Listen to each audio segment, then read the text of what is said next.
Good morning. This is Allison Vanilla with Morning Meditations. I recently had an encounter with someone who was trying to help me download a video onto my phone. I was following her instructions, but it was just wasn't loading. So in exasperation, she reached out and she grabbed my phone saying, "Here, just let me do it." When she grabbed it, I remember thinking, "That's so rude." Then feeling like my privacy was being invaded as she scrolled through the various screens on my phone. And lastly, the thought occurred to me, thank God I had nothing on my phone which I could be embarrassed about.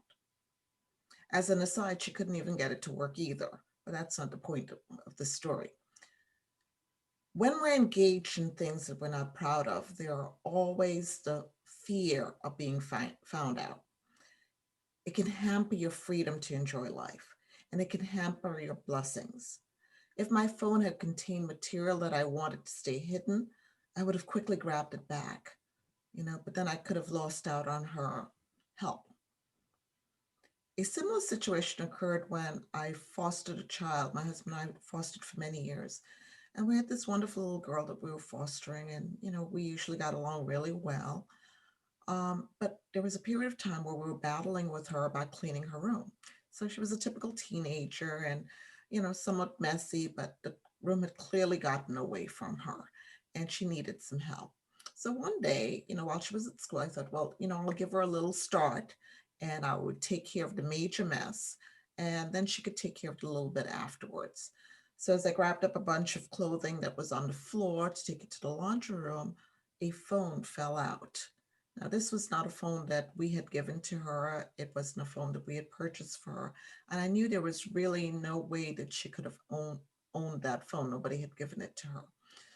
So I stopped what I was doing and I waited until she came home. But when she came home, she walked into her room. And the next thing I knew, she was screaming, "Who told you to go in my room? Why were you even in my room?" Well, I knew that the problem wasn't that she had noticed I had semi cleaned up some of her room. I knew she knew the jig was up, that I had found her phone. So we stopped and we talked. And I told her about Proverbs 20:13 that says, if you hide sins, you will not succeed.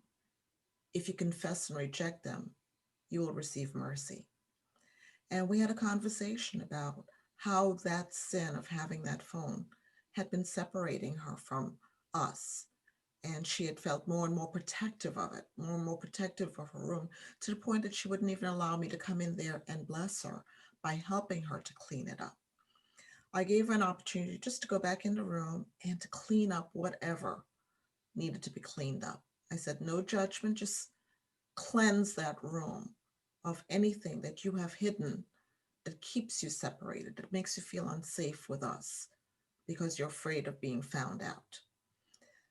Well, because we had already established somewhat of a good relationship, she did. She took that chance and she went in there and she found some other things that were taken and she realized that she had to release them or return them to their original owners.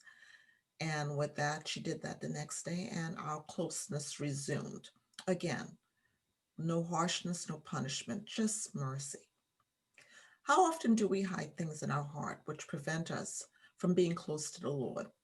You know, the Bible even says in Psalm 66:18 through 19, it says that how, you know, when we consider sin in our heart, the Lord can't listen, and it's hard for him to answer our prayers. You're not going to get the closeness that you crave when you don't spend time with the Lord. You need to spend time with the Lord. And when you're holding the sin close to your heart, it's like you're protecting it. Sin can be a behavior. It can also be a thought or an attitude. Sin definitely separates us from the love that we want. So if you're feeling a distance between you and God right now, ask him to reveal it to you. Ask him to reveal what's hidden. Maybe it's even hidden from you a little bit because you've been doing it so long, you don't even see it as sin anymore.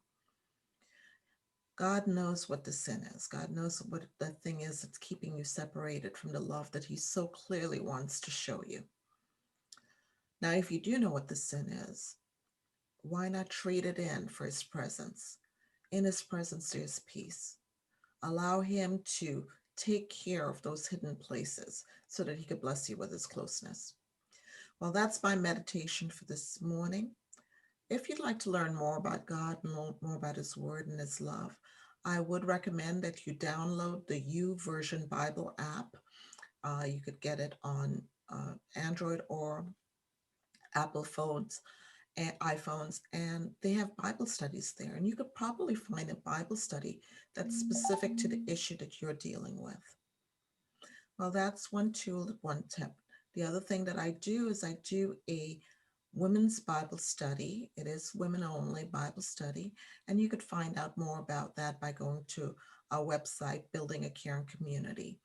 I will put the links of both those things in this video so that you could access them if you'd like to draw closer to the Lord and learn more.